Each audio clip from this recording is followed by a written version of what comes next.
News मां PDM सरबराह मौलाना फजल रहमान चयो आहे त आर्मी चीफ जी मुक़ररी हिकु मामूल जो कमु आहे। मर्ज़ी जो चीफ आणण लाइ सियासी ऐं दिफ़ाई क़यादत खे ब्लैकमेल कयो पियो वञे। अहम ख़बर आहे, नाज़रीन वाक़िआ आगाह कंदासीं। पीडीएम सरबराह मौलाना फजल रहमान चयो आहे त आर्मी चीफ जी मुक़ररी हिकु मामूल जो कमु आहे। मर्ज़ीअ जो चीफ आणण लाइ सियासी ऐं दिफ़ाई क़यादत खे ब्लैकमेल कयो पियो वञे। सखर में मीडिया सां ॻाल्हाईंदे जमियत उलमा इस्लाम ऐं पीडीएम जे सरबराह मौलाना फजल रहमान चयो त JUI हिकु मुनज़म सियासी जमायत आहे।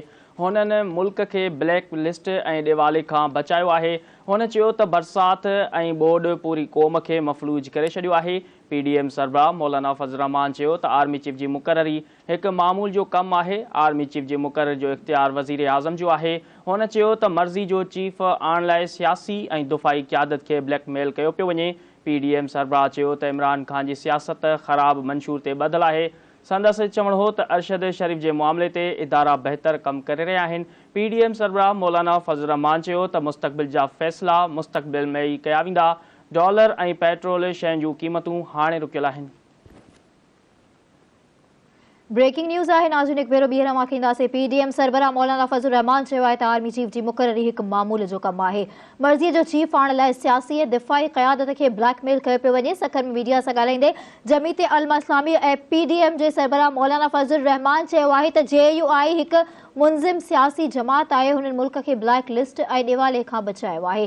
हुन चयो आहे त बरसात ऐं ॿोॾ पूरी क़ौम खे मफ़लूज करे छॾियो आहे। पीडीएम सरबराह मौलाना फजल रहमान चयो आहे त आर्मी चीफ जी मुक़ररी हिकु मामूल जो कमु आहे। आर्मी चीफ जी मुक़ररी जो इख़्तियार वज़ीर आज़म जो आहे। हुन चयो त मर्ज़ीअ जो चीफ आणण लाइ सियासी ऐं दिफ़ाई क़यादत खे ब्लैकमेल कयो पियो वञे। पीडीएम सरबराह वधीक चयो त इमरान ख़ान जी सियासत ख़राब मंशूर ते ॿधल आहे। संदसि चवणु हो त अरशद शरीफ़ जे मामले ते इदारा बहितर कमु करे रहिया आहिनि। पीडीएम सरबराह मौलाना फजल रहमान चयो त मुस्तक़बिल जा फ़ैसिला मुस्तक़बिल में ई कया वेंदा। डॉलर ऐं पेट्रोल शयुनि जूं क़ीमतूं हाणे रुकियल आहिनि। अहम ब्रेकिंग न्यूज़ सां शेयर करे आहियूं। पीडीएम सरबराह मौलाना फजल रहमान चयो आहे त आर्मी चीफ जी मुक़ररी हिकु मामूल जो कमु आहे। मर्ज़ी जो चीफ आणण लाइ सियासी ऐं दिफ़ाई क़यादत खे ब्लैकमेल कयो पियो वञे।